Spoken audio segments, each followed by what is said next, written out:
Right, right. Well, and that's kind of, I was pleasantly surprised, you know. Oh, and by the way, that second school, that's where Tracy's wife teaches. Oh, she's principal. Speiggt. I didn't either. Because he just said she's at that school. Yeah. Ah.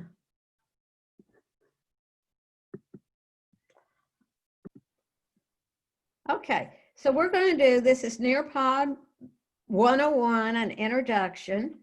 And I will tell you, I started using Nearpod when it was born.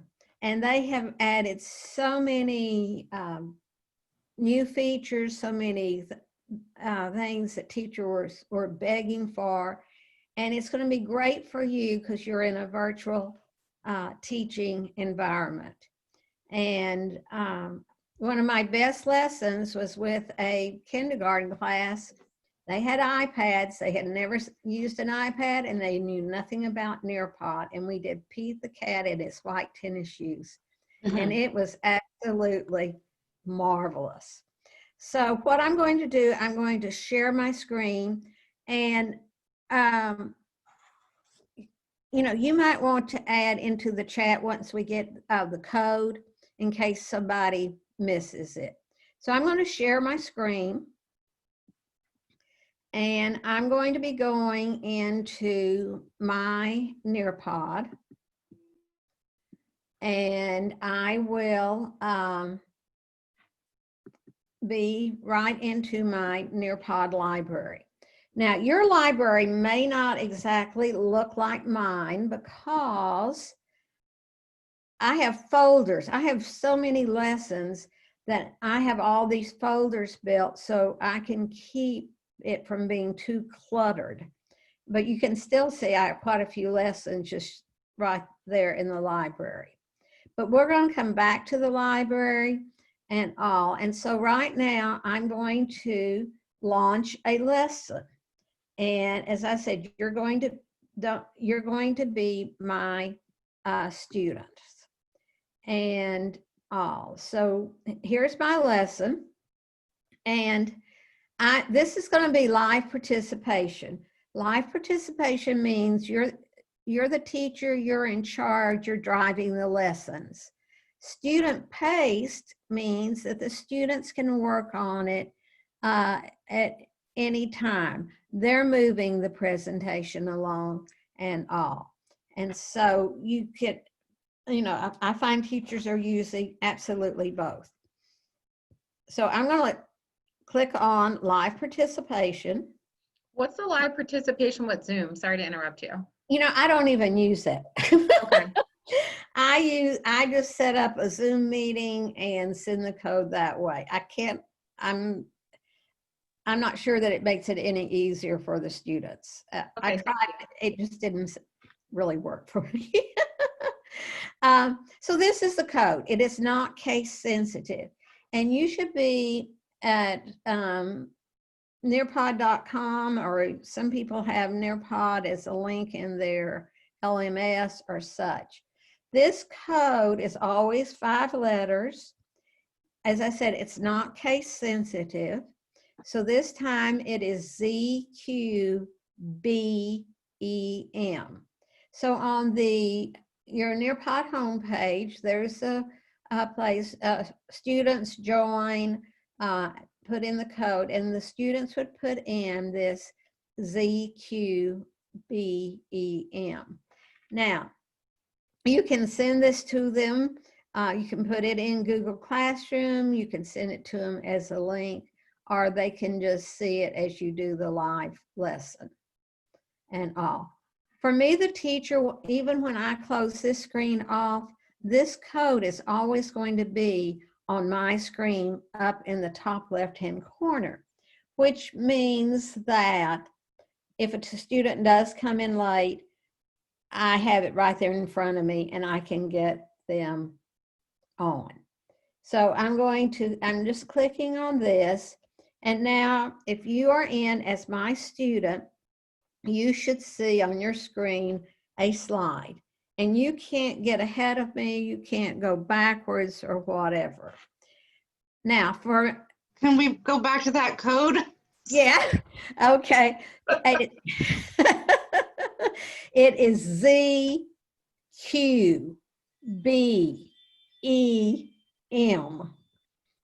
And as I said, you might want to put it down in the chat for everybody in case they need to see it, but it's ZQBEM. And I can see down in the bottom left-hand corner that 7 students have gotten into the lesson.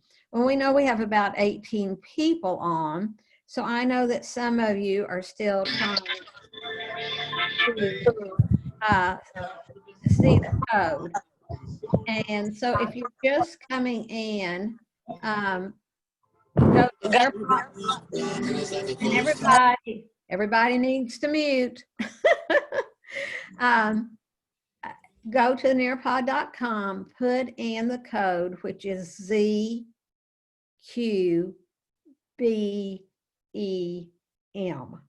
Okay. And now I see I have 9 students. Would like to see all of you in. I think it's very important that you understand what the students see, and then I'm going to be showing you what I see as the teacher. Okay. And so a few more I see are getting in and all. So we're getting ready to start. And now say a student comes in 10 minutes late, you give them the code, it will catch them up to wherever you are in the presentation, okay? Because remember, this is a teacher-led lesson and you are controlling everything. Now, this is, excuse me, this is just who I am. I'm retired, which is wonderful. I do a lot of training for Nearpod as a consultant since I'm a level 3 certified trainer for them. And that's my email. You're welcome to send me an email anytime and I will certainly respond and all. So I'm going to go ahead. Hopefully you have a form in front of you that just asks you for your name and your email. And the reason I ask you to fill this in is because afterwards, I'm going to send you additional resources on Nearpod. And so this is a Google form that I just put inside my presentation, and it will allow me to then send you that additional training resources and such. Nearpod has done a great job on providing resources for all the teachers and all. So just fill that in very quickly. Shouldn't take you but a moment. Now, this is on your screen as a student. Up in the top right-hand corner, there is an icon that looks like paper and pencil. If you click on that, that opens what we call notes. And students can take notes as they are going along. And I want you to open it and say, I want it sent either by email, Google Drive, or to OneDrive, because that means when I close out the session, you'll also get this whole presentation. Now, for you that have younger students, obviously that they're probably not going to use notes, but I would think if 4th and 5th graders, they certainly could. And for you today, it's important because it'll give you this whole presentation. Now, as I move through this, we're not going to have time to go through every single slide, but if you see a downward arrow like that, that just means there's a second slide there. And this just reinforces how we opened notes. And it's in the top right-hand corner. So we're going to learn how to launch. We're going to learn about the features. This is a poll. This is one of the activities in Nearpod. And you have, go ahead and fill this in. And this is, I'm asking you best describe your familiarity with Nearpod.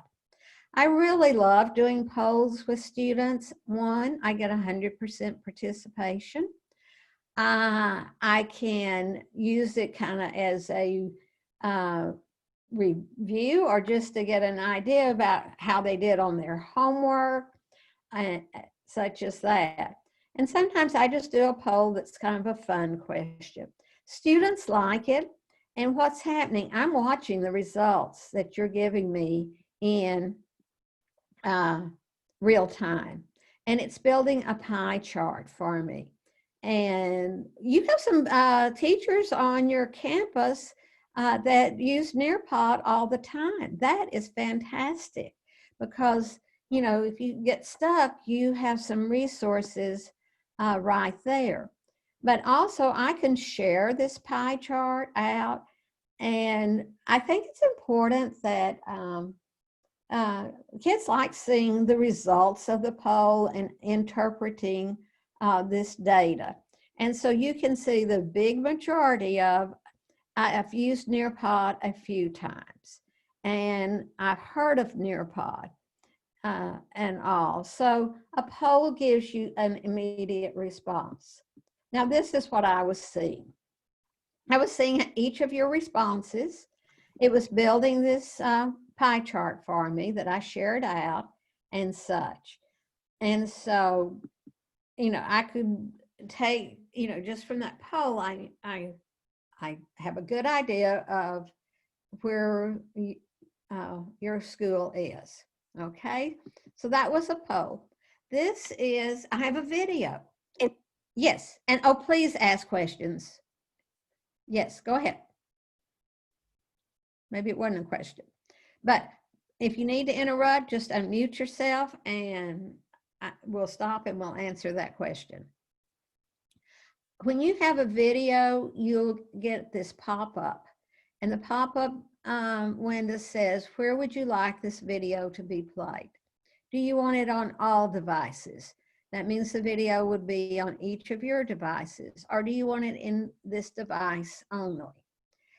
Most of the time I will, you know, I probably do this on my device only, but in a virtual situation, maybe the sound will be better if it's on all of their devices. You just kind of have to play with that.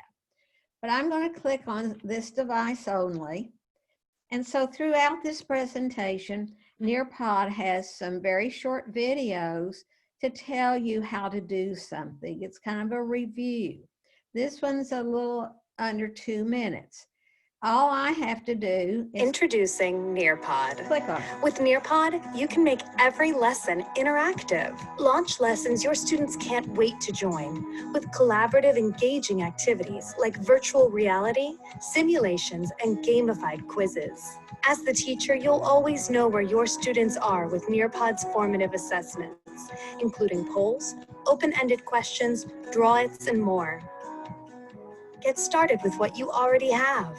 Upload any of your favorite resources, PowerPoints, Google Slides, and videos, including directly from YouTube. Then, add in media and formative assessment in a few clicks. And now you can add questions directly into videos to make them interactive. Get started even faster with our library of pre-made lessons and videos, built in partnership with some of your favorite brands. You can use them as is or customize to meet the unique needs of your students. Once you're ready to launch your lesson, choose from 3 teaching modes. In live participation mode, you control the pace and students participate on their devices, either in person or remotely with web conferencing. In student-paced mode, students move through and participate on their own, whether they're working from home or in class working in centers, stations, or groups. With front-of-class mode, you can use Nearpod without student devices and facilitate collaborative discussions. Imagine what you can do with Nearpod. Your students will love lessons that combine engaging media with collaborative ways for them to show off how much they've learned. You'll love unlocking student understanding in real time and having reports to inform the next day's instruction. You'll wonder how you taught without it.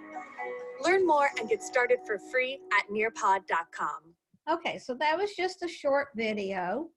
Now, this was a lesson I did several years ago on predator and prey.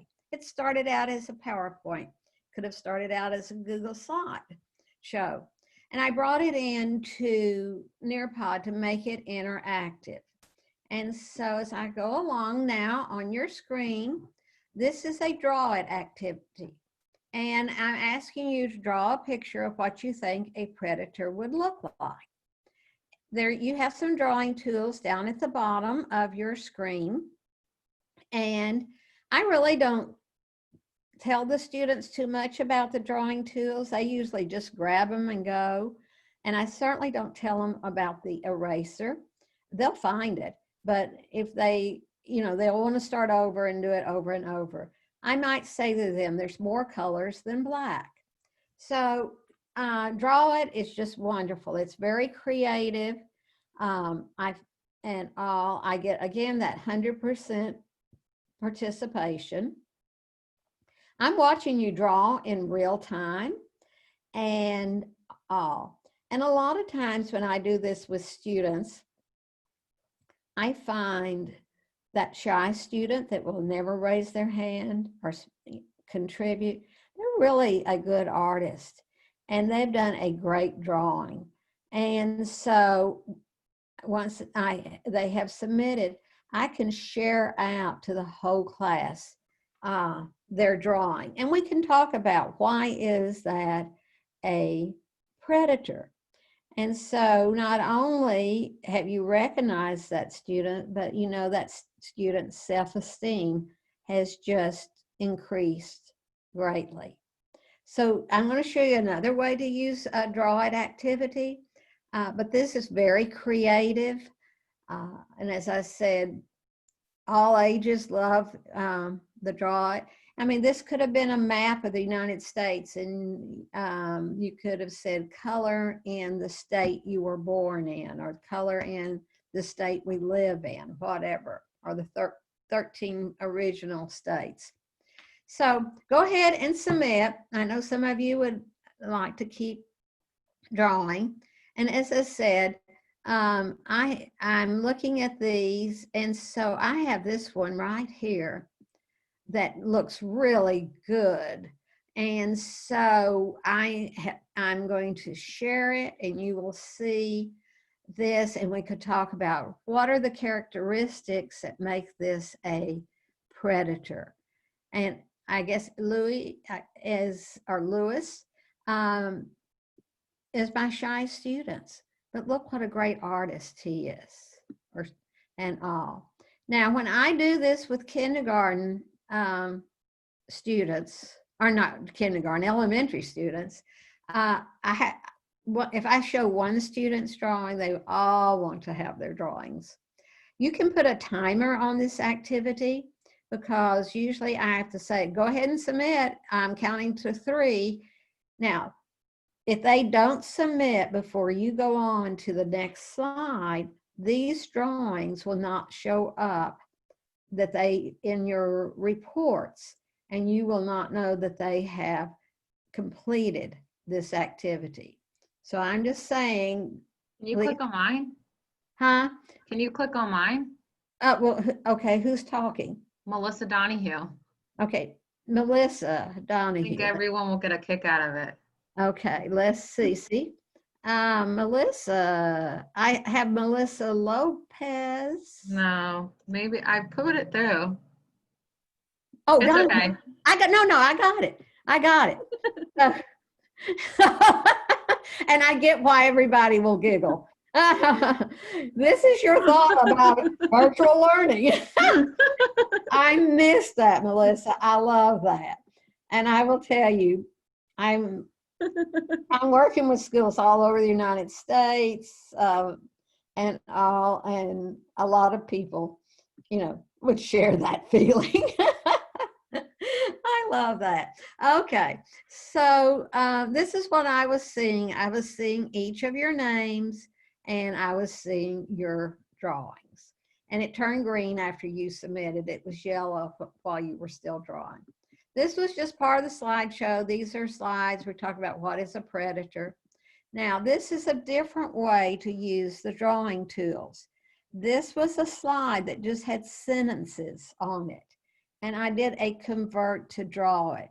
Now I'm saying take your drawing tools and circle the predator in each sentence. And so again, this is like a formative assessment. It's a great review.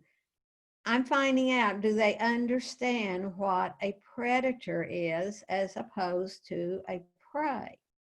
And I'm seeing your results again, just immediately. And I can quickly look and see, are you getting it? Is the class getting it? If they're not, then what do I need to do? I need to stop and reteach.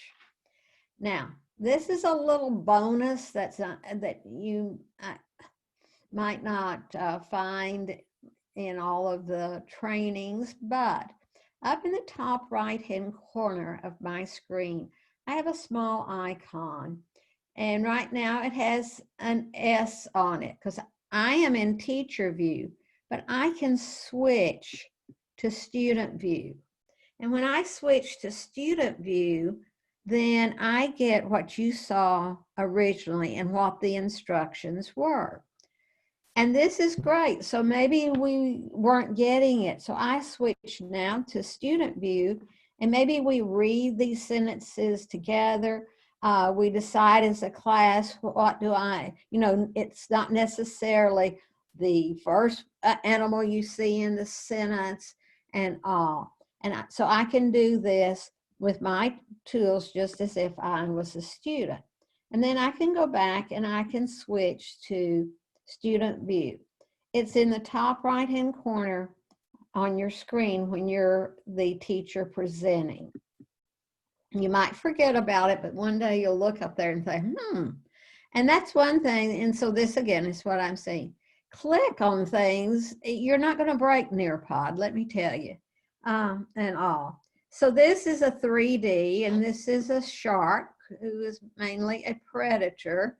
And kids love this. They can zoom in, and I'm just using my pad on my laptop. I don't have a mouse and all, and they love to get in real close to those teeth and such. So Nearpod has a lot. This is one way to add content. Now, they have these, the shark and such, but they also have the auditory system, the circulatory system, where the students can move it around and see.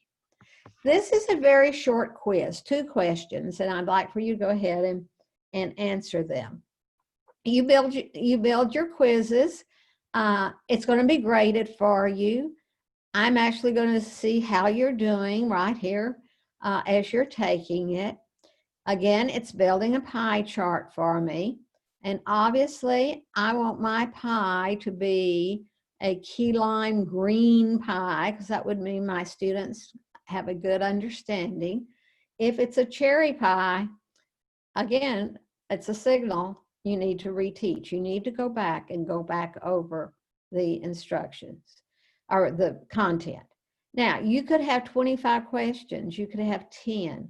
And in your reports, you would see 1, how well did the class do, how well they did on each question, and how each individual did. So I'm seeing your results as we speak, and thank you. You're my gifted and talented class. My pie is pretty green and all. So here's what I'm seeing. I'm seeing the results, and here was the pie chart. Poor Mary Poppins, we need to get with her.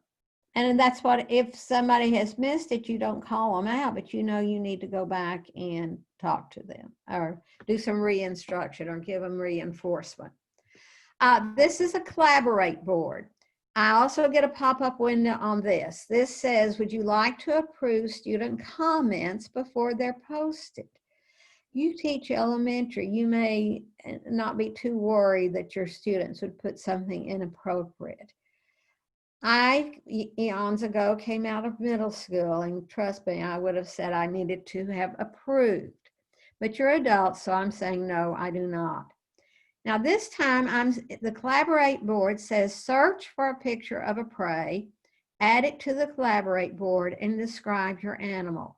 So down here at the bottom, you have a text box. And so I would be writing about a rabbit. The rabbit is a prey because, and I'll just type in Swedish. And then right over here, I have a small box. It looks like a landscape icon. I click on it. That takes me out to Google Images, and I type in rabbit. And I hit the magnifying glass, and I get these images of a rabbit. And then I just say save it, and then I click on post. So now when my post comes up, I can see it with explaining.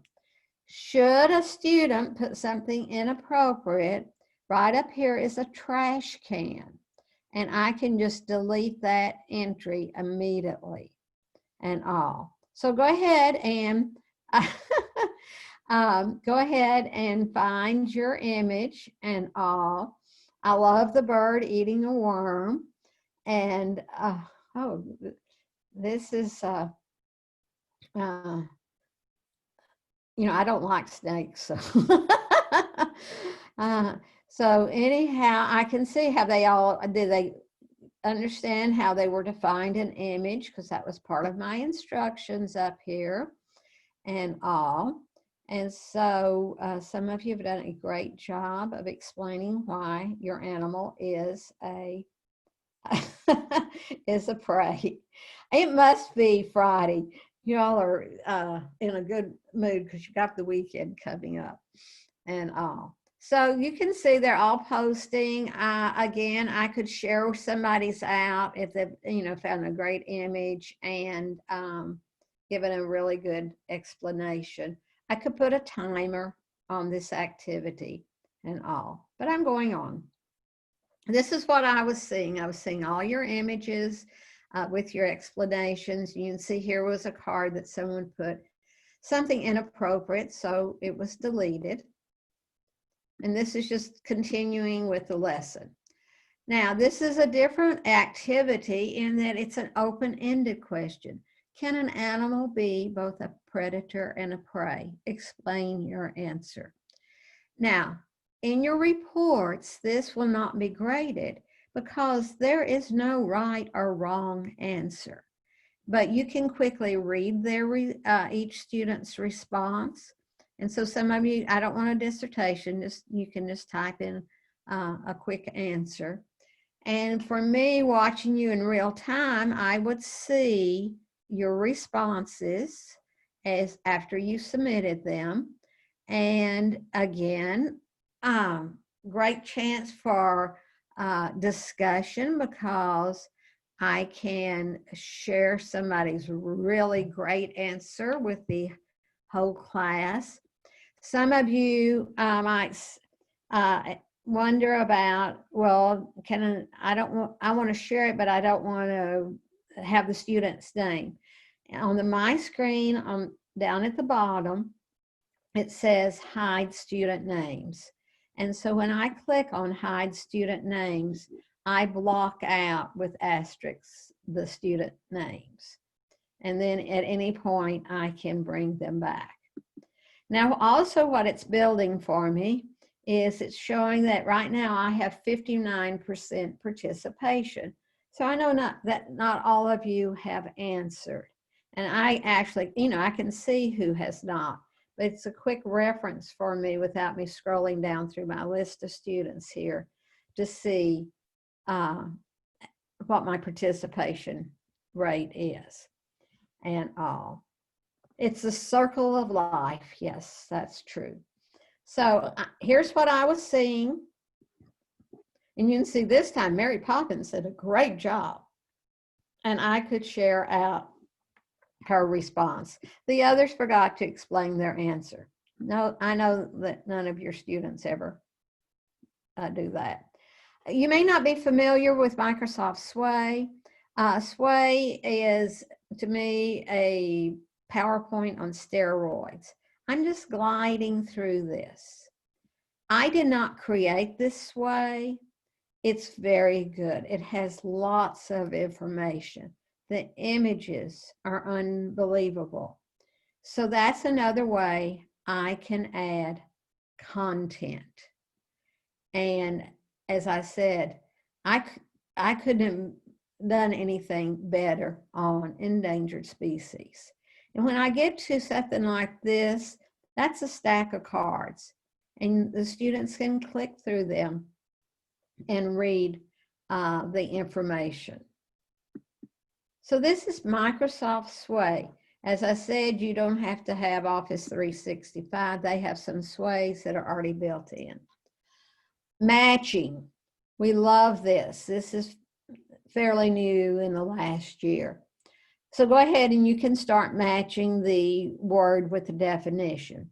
You build your matching, and it can be a vocabulary word and the definition. It could be an image to an image. It could be a beginning sound to an image of that represents that beginning sound. It could be a math problem and all. And so you can build your own matching cards. It does not take any time. And I'm going to show you how to do all of this.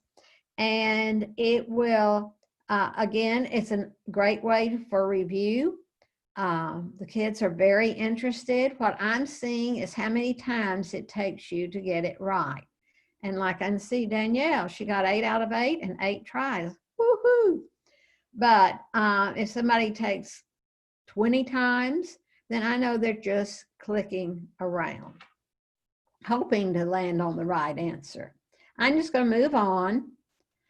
This is what I was seeing, and you can see Oprah kind of was just clicking around and all.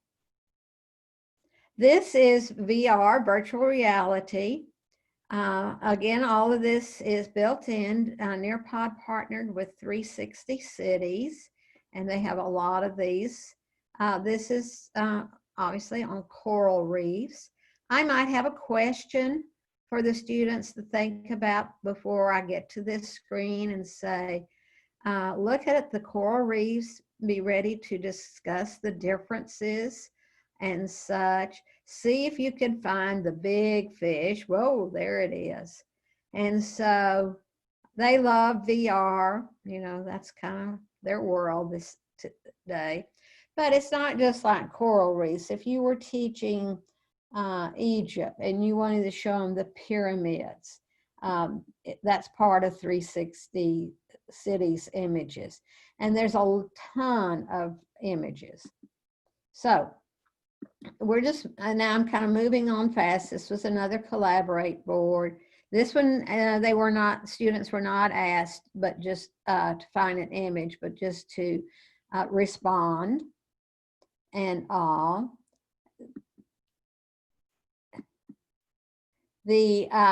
It's easy to log into Nearpod. Remember, your students don't have a Nearpod account. They don't need a Nearpod account. They're just going to be at nearpod.com and they're going to put in the code and their name. Anytime you click on this, this will take you to the home page, which is My Library. This means the plus sign, you can create new slides or create new lessons. Quick launch means you really didn't have a Nearpod plan, but you're in the lesson, you think, oh, I have this great open-ended question I'd like to have these students answer, and I'm doing it on the fly. We're going to go into your profile because there's some advanced settings that you can toggle on or off, and I think those are very important, and we'll look at those.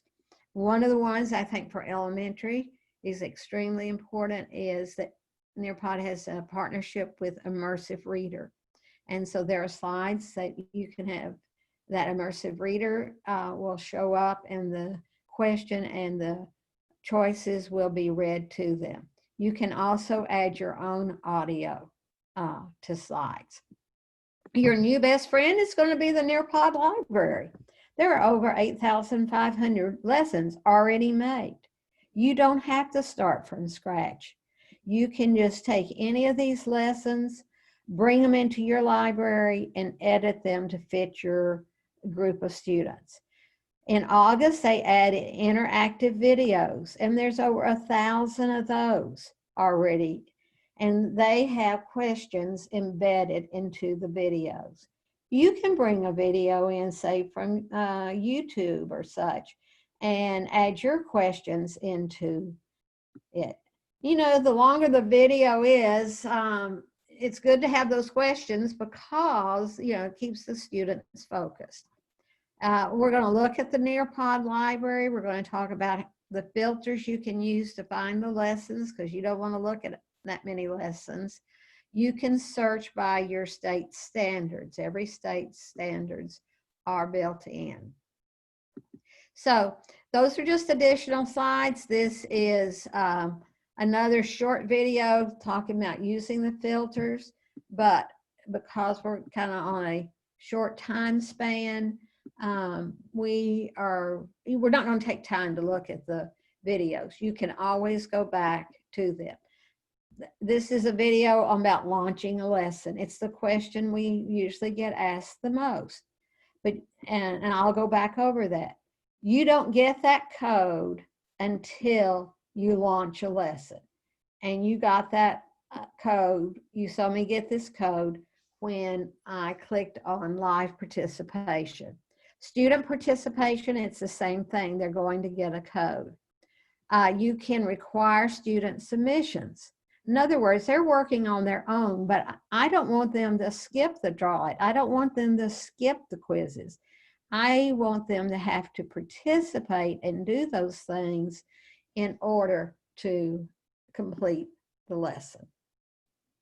So reports, there's several different ways to get to reports. They're very, you know, as I said, they're by class, they're by students. As soon as I close out this session, I will have reports on how you have done. But this is just taking you through so that you will see, you know, that you have these videos on these different things that I'm not showing you right now. So what we're going to do now is, oh, this is one last thing. This is fill in the blank, and it's a drag and drop activity. And so you have a word bank there, and you're just dragging the words over. And I will show you, you create your own fill in the blanks, and I will show you how they're created. I find that Nearpod is pretty intuitive. Time to Climb is a gamified quiz. There's some time to climbs that are already created. You can take any a quiz that you make and turn it into the time to climb and all. And of course, the students love it. You know, they've grown up on videos and games and such. So what I'm going to do is to go ahead and these are some of the things we're going to do. We're going to talk about adding content, how to add a field trip, how the PhET simulations are for math and science, and they're by elementary grade level. How, you know, BBC is British Broadcasting. I don't think you'll be using a graphic calculator. You can add any web URL inside your lesson so that the students don't have to type in anything, they just click.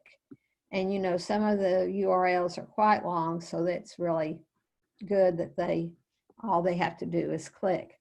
So up here at the top of my screen, I have this downward arrow. That's another way to get reports, but I'm going to end the session. And it asks me, am I sure I want to end the session? And I say yes. Now I'm back to my library. And so I want you to be at nearpod.com and into your account. And so when you go into that, you should be to your library. If not, click on My Library on the screen that you see.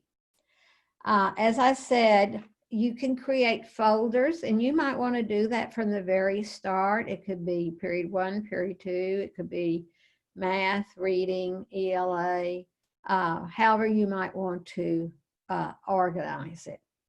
Over here in the top right-hand corner, you have a little round circle. Mine has my picture in it. Yours is probably just gray with a little head in it or something. That's where your profile is. And you want to click on it.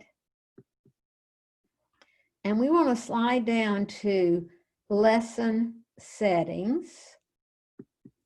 And when I click on that, I get all of these settings that I can toggle on or off. This is fairly new, the enable student names to autofill. Here's the one I think is very important for you. I would enable immersive reader so that on selected activities, students could click on that and it would be read to them. I would enable student notes, especially if you have the older students. This is strictly up to you. When students are in student paced, do you want them to see the graded result? They've taken a quiz. Do you want to see what for them to have that result right there? Again, up to you. In live participation, do you want to allow students to resubmit answers? I have mine turned off. You may want them to be able to do that. And so you just toggle it on. Definitely enable collaborate board for student-paced lessons. If you do not, the students will get and you have a collaborate board in your lesson, they will get a pop-up that says waiting on teacher input, and they will not be able to do it. I would definitely turn on require student submissions. Student-paced, I want them to do all those activities or I would not put them in there. So I got to this by going to my profile and down to lesson settings. And as I said, you can change this anytime. I'm sliding over back to this Nearpod icon. When I click on it, it takes me to my library.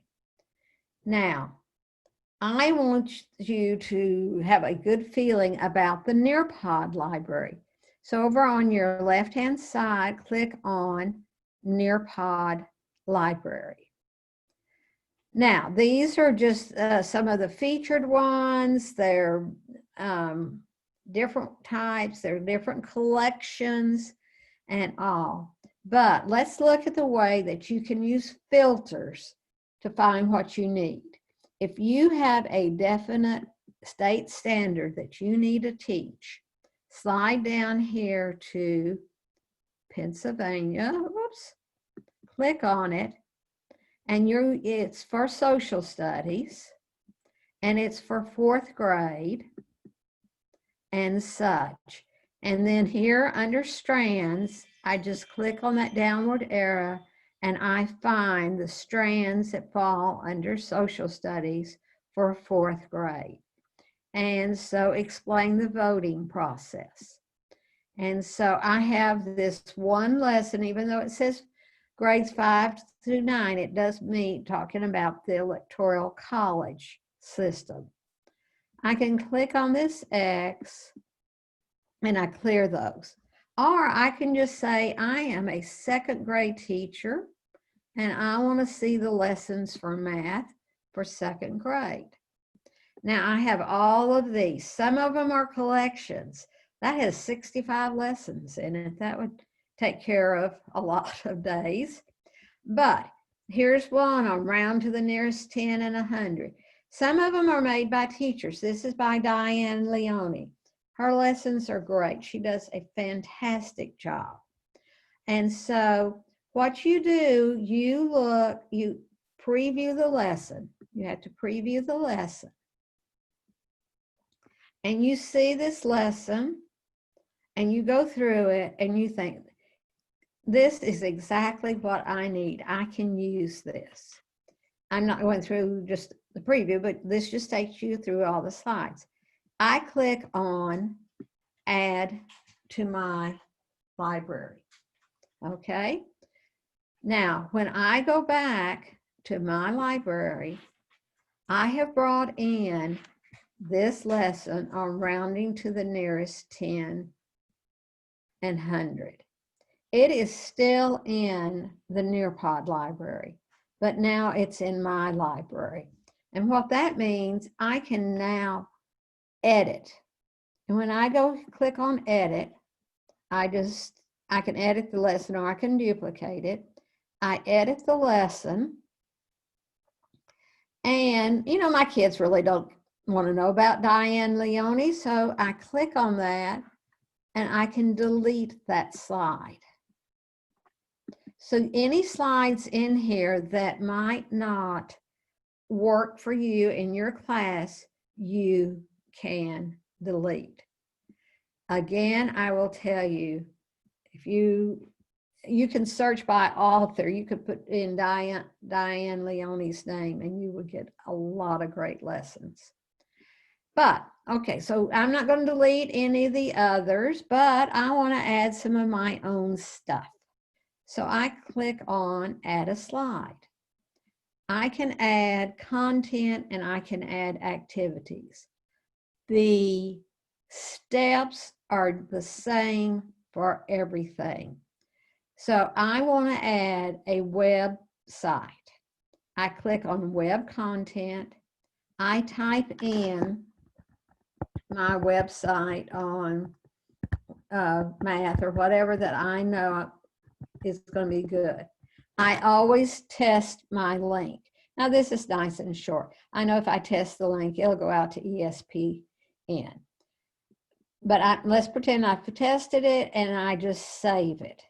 When I add a new slide to an existing slideshow, it always drops to the bottom.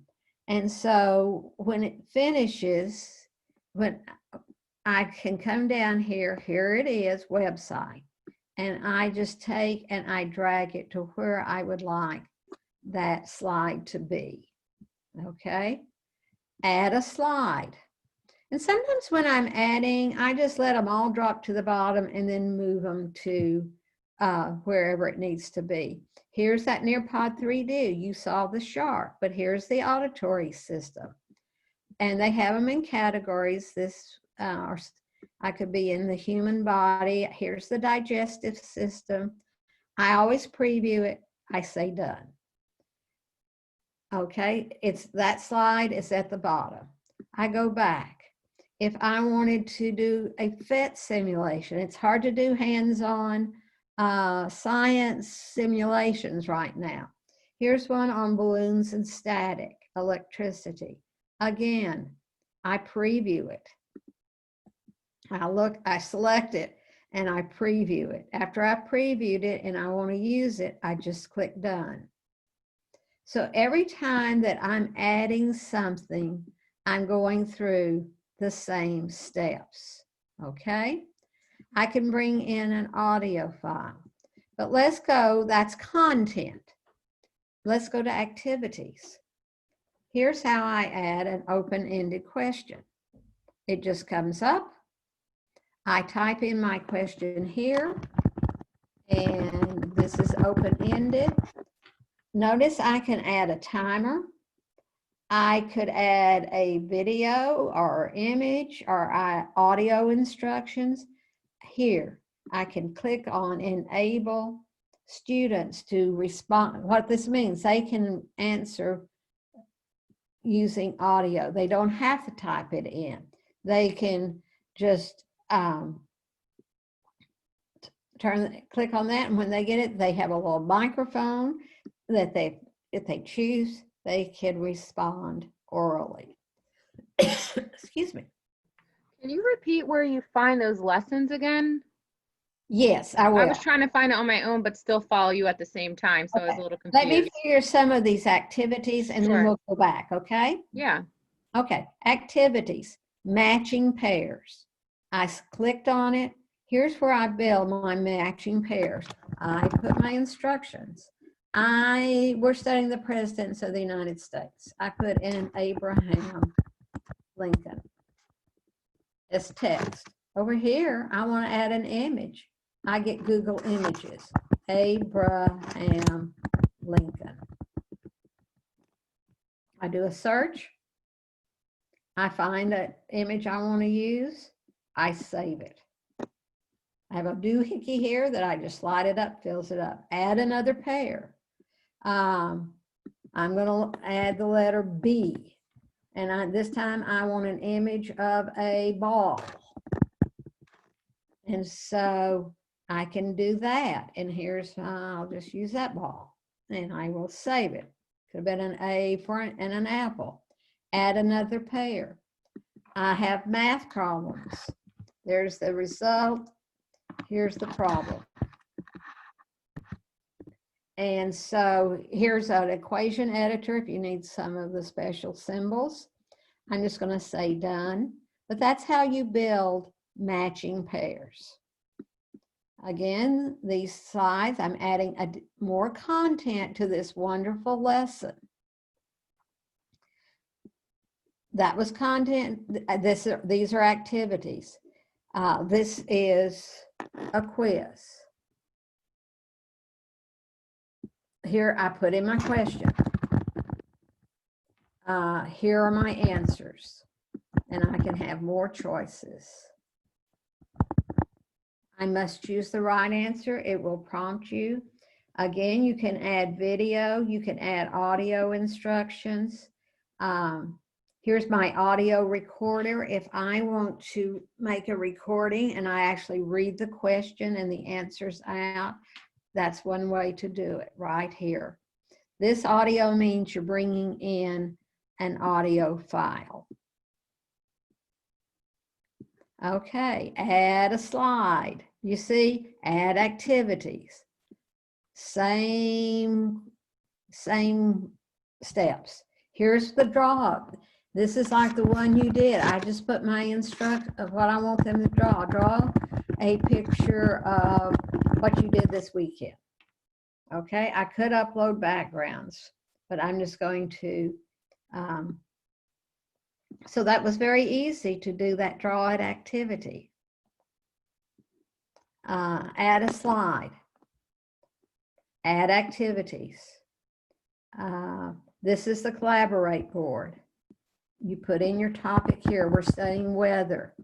Here, describe the clouds that are in the sky today. And I choose one of these first three backgrounds usually because the contrast is good. I think the lighter colors, that's just my preference. I don't like the lighter colors.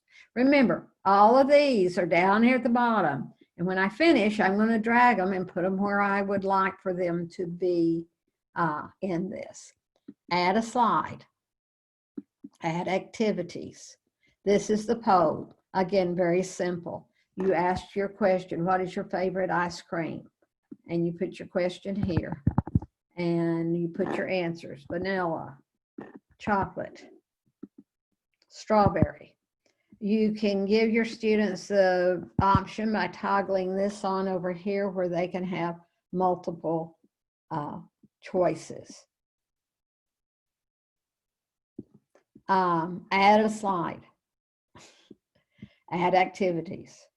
Now I do want to show you fill in the blank, and I will tell you memory test, if you are a kindergarten teacher or pre-K, this is like a cat to a cat, a dog to a dog, and all. It's different than the matching pairs. Fill in the blank. The reason I show you this is you type in your information here, and you have lots of space here. 3 large cities in Texas, Texas are Dallas. And I'm showing this, I'm doing this question on purpose because I want to show you what might happen to you, and you no need for surprises. Again, I like the contrast, so it's easier to read. Once I get on my text in, I say next, and then I click on the words that I want to be the word bank. Very easy to do. What I'm cautioning you about is that I put in Dallas, Houston. Your student drags in Houston, Dallas, San Antonio. It's going to be counted wrong because it's not in the same order. So I want to make sure that when I do something like this, it's very sequential, largest to smallest, dates or something like that. So I just throw that in because, of course, I had it happen. Once I've added all these slides, and I can edit at any time, I save it. It's still in my library. Here it is. It started out as a wonderful lesson. Now, the question was, where did I find these lessons? Here's your new best friend, Nearpod Library. I could come up, I could just type in weather. It's another filter. But maybe I want weather for second grade. So I had second grade and then weather, and then that cuts down on all those lessons that would not fall into that grade range.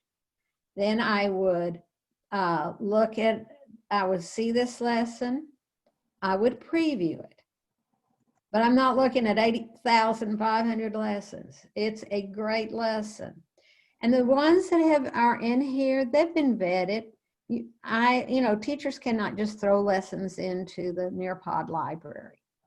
And now, when I go back to my Nearpod homepage, here's that with weather. When you are adding content or adding activities in, when you select them, I saw, can you switch the slides around, or how you select them is the order they will come? Yeah. Let's go back to this one. I'm dying. All right. I probably should have asked when you were doing it. No, that's fine. No, let me tell you, I am delighted when people ask questions because I know they're with me. Yeah, you see all those. Can you move them around as you wish? I'm just going to grab it and I'm dragging it. Oh, perfect. And that's why I say a lot of times when I'm doing edits and I add all of these, I just wait till I'm finished and then maybe decide where I want them to be. Exactly. Thank you. Yes. And then I just save and exit and all. And so then, now, again, here's the question. Okay, you've done this. You found it in the Nearpod library. You did the edit. And now you're ready to teach this lesson. You think, okay, there's the lesson. How do I get that code? You're just going to go right here. And when you click live participation, our student paste, we did live, this is when the code will come up. Now, let me tell you, the night before you decide you want to practice on your kids at home, see if you've got it. You don't want to mess it up. And you get the code and you see it and you think, oh, I'm going to put that on a piece of paper. I'm going to laminate it. I can show it on the screen. Don't do that, because every time you launch a lesson, you are going to get a new code.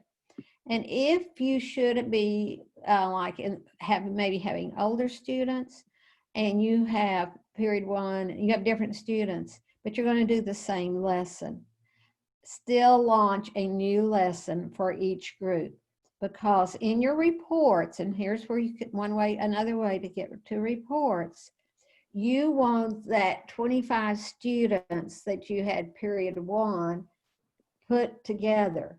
And then period three, you want them as a separate class. You don't want it all bunched together. So here's this presentation that I've done lots of times. We had 18 students today. This is your report.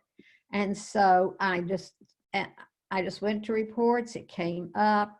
This is giving me the overall. I can look at all of these questions individually and well, that one wouldn't be graded. Matching pairs. Match the word with the definition. And I would see how each student did and how they completed it. You can download this. It can be saved as a PDF. You can share it.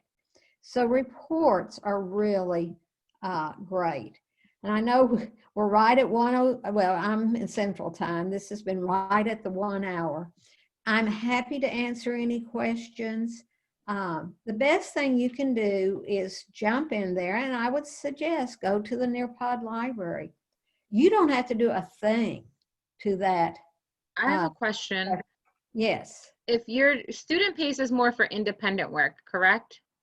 Independent work or if you're assigning assignment or something. Right. And in a virtual environment, I don't know what grade you teach, but maybe the young students, they may have to wait till there's an older sibling or an adult to help them. And so they might do it at a different time than if you were doing it as a live participation. Thank you.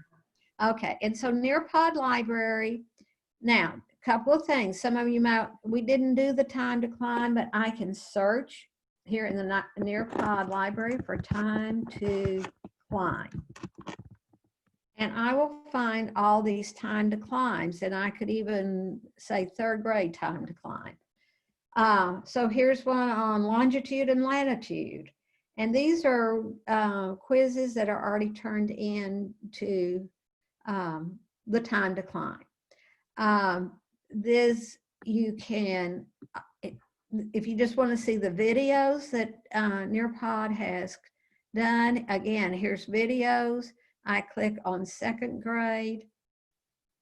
These are all videos, and it tells you exactly how long the video is. And so we were so excited when they added these in August.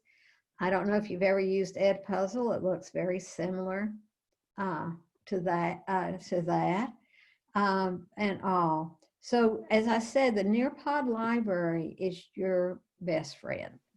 I have a quick question. Yes. When I try to add videos, there is there a max amount of time that the video has to be? Because every time I try to add a video, it doesn't let me because it says the file is too big. Are you adding a video from the Nearpod library? No, like my own video. Because the lessons that I do are asynchronous. Right, okay. There is a maximum size on the videos, and I'm kind of scrambling for my little cheat sheet that tells me what that is. So if you're getting that, I'm guessing maybe your videos might be like 30 minutes or so, or long, you know, maybe a pretty long video. I try to keep them like around like 15, 20 minutes. Is that too long for it to add? It probably is. And I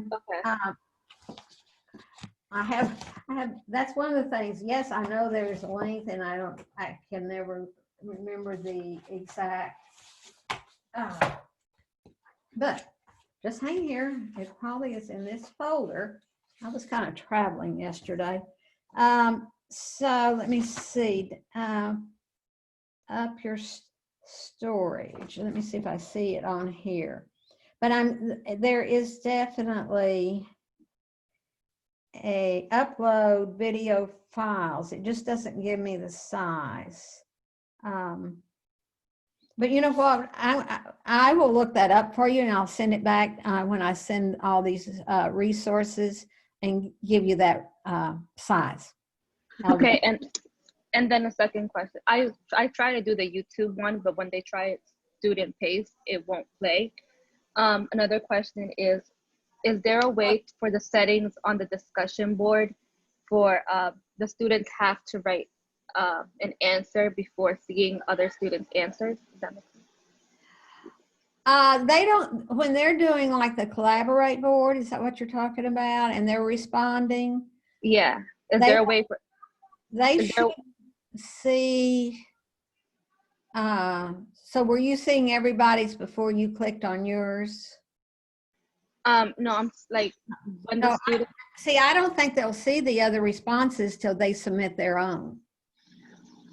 what I notice is that students will like, they'll see other responses and then they'll write same, like if, let's say if Raphael wrote a question, they'll write same, I think like Raphael or something like that. So I was wondering, is there a way to change that setting or? No, there's nothing there that you can change on that. Now, but you know, like when I do an open-ended question, they're not going to see the other students' responses unless I share that with them. I'm the teacher. I'm the only one that sees those and such. Yeah, I understand that on the open-ended. I was just trying to see if there was a way on the collaborate boards. Right. But I thought I haven't done one. I thought I didn't see the other students until I submitted my own. Now, could I submit a second one? Yes. You know, after I saw everybody else's, yes, I could do that. And all. But as I said, this,